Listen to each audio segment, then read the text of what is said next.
ಹೇಳಿಕೆ ಕೊಟ್ಟಿದ್ದಾರೆ. ನಮ್ಮ ಹೋರಾಟದ ಬಳಿಕ ಹೋಗಿದ್ದಾರೆ. ಮೋದಿಯವರ ಸಾಧನೆಗೆ ಸಿಎಂ ಅವರು ಸರ್ಟಿಫಿಕೇಟ್ ಕೊಡೋದು ಬೇಕಾಗಿಲ್ಲ. ಸಿದ್ದರಾಮಯ್ಯ ಸುಳ್ಳು ಹೇಳೋದ್ರಲ್ಲಿ ನಿಸ್ಸೀಮರು. ಜಿಎಸ್ಟಿ ಮೂಲಕ ನಮಗೆ ಅತಿ ಹೆಚ್ಚು ಅನುದಾನ ಬಂದಿದೆ. ಕೇಂದ್ರದ ನೀತಿಗಳು ಬದಲಾವಣೆಯಾಗಿವೆ. ಕೇಂದ್ರ ಯೋಜನೆಗಳಿಗೆ ಹಣ ನೀಡೋಕೆ ಇವರ ಹತ್ತಿರ ದುಡ್ಡು ಇಲ್ಲ. ಕಲಬುರಗಿಯಲ್ಲಿ ಬಿಜೆಪಿ ರಾಜ್ಯಾಧ್ಯಕ್ಷ ವಿಜೇಂದ್ರ ವಾಗ್ದಾಳಿ ನಡೆಸಿದ್ದಾರೆ.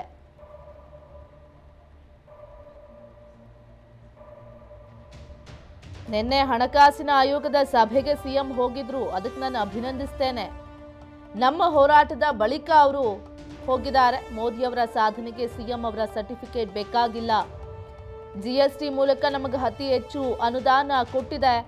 ಕೇಂದ್ರದ ನೀತಿಗಳು ಬದಲಾವಣೆಯಾಗಿದೆ. ಕೇಂದ್ರದ ಯೋಜನೆಗಳಿಗೆ ಹಣ ನೀಡೋಕೆ ಇವರ ಹತ್ತಿರ ದುಡ್ಡಿಲ್ಲ.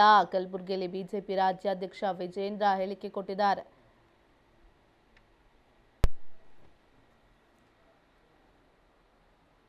ನಮಗೆ ಗೊತ್ತಿರಲಿ, ಇಡೀ ದೇಶದಲ್ಲಿ ಜಿಎಸ್ಟಿ ಮುಖೇನ 1,12,000 ಕೋಟಿ ರೂಪಾಯಿ 11 ವರ್ಷ ಸಾಧನೆ ಮಾಡಿದ್ರೆ ಮೊನ್ನೆ MP ಎಲೆಕ್ಷನ್ 19 ಸೀಟ್ ಗೆಲ್ತಾ ಇರಲಿಲ್ಲ.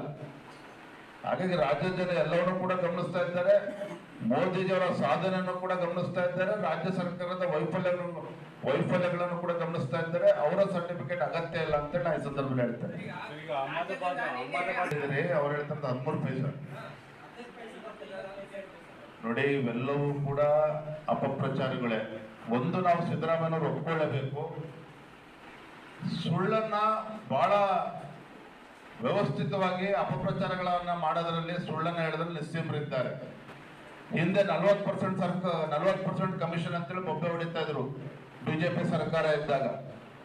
3 ತಿಂಗಳ ಕೆಳಗೆ ಇವ್ರ ಅವಧಿಯಲ್ಲಿ ವರದಿನೂ ಕೂಡ ಬಂತು.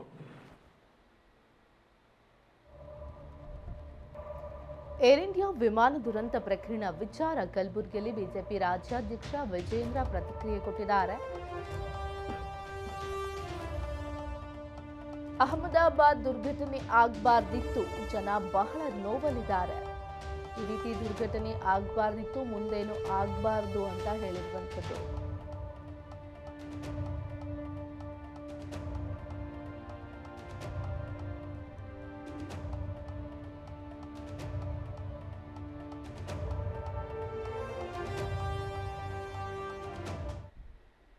ಬಗ್ಗೆ ಸ್ಪಷ್ಟತೆ ಇದೆ. ಈ ರೀತಿ ಅಹಮದಾಬಾದ್ ನಲ್ಲಿ ನಡೆದಂತ ದುರ್ಘಟನೆ ಬಹಳ ದುಃಖ ತರ್ತಕ್ಕಂಥದ್ದು. ದೇಶದ ಪ್ರತಿಯೊಬ್ಬ ಭಾರತೀಯರು ಕೂಡ ಮೊನ್ನೆ ಬಹಳ ಸಾಕಷ್ಟು ನೋವನ್ನು ಅನುಭವಿಸಿದ್ದಾರೆ. ಆ ಘಟನೆ ಯಾಕಾಯಿತು, ಏನಾಯಿತು, ಈಗಾಗಲೇ ತನಿಖೆ ಪ್ರಾರಂಭ ಆಗಿದೆ. 2 ಬ್ಲ್ಯಾಕ್ ಬಾಕ್ಸ್ಗಳು ಏನು ಹೇಳ್ತೇವೆ ಅದು ಕೂಡ ಸಿಕ್ಕಿರುವಂಥದ್ದು. ಮತ್ತೆ ಪ್ರಧಾನಮಂತ್ರಿಗಳು ಅದ್ರ ಬಗ್ಗೆ ಸ್ಪಷ್ಟತೆ ಇದೆ. ಈ ರೀತಿ ದುರ್ಘಟನೆ ನಡೆಯಬಾರ್ದಿತ್ತು, ಮುಂದೂ ಕೂಡ ನಡೆಯಬಾರ್ದು, ಸರಿಯಾದ ರೀತಿಯಲ್ಲಿ ತನಿಖೆ ಆಗಬೇಕು ಅಂತೇಳಿ ಬಹಳ ಗಂಭೀರವಾಗಿ ಇದ್ರ ಬಗ್ಗೆ ಚಿಂತನೆ ನಡೆದಿದೆ. ತನಿಖೆನೂ ಕೂಡ ಪ್ರಾರಂಭ ಆಗಿದೆ.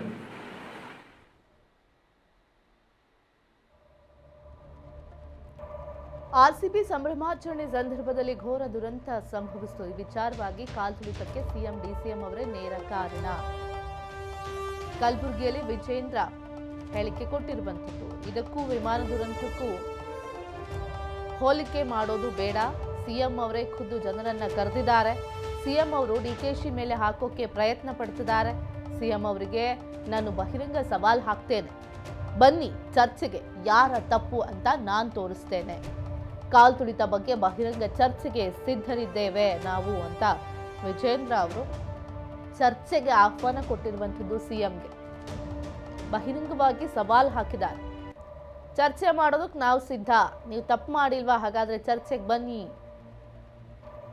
ಕಾಲ್ತುಳಿತದ ಬಗ್ಗೆ ಬಹಿರಂಗ ಚರ್ಚೆಗೆ ನಾವು ಸಿದ್ಧರಿದ್ದೇವೆ ಅಂತ ಬಿಜೆಪಿ ರಾಜ್ಯಾಧ್ಯಕ್ಷ ವಿಜೇಂದ್ರ ಹೇಳಿಕೆ ಕೊಟ್ಟಿದ್ದಾರೆ.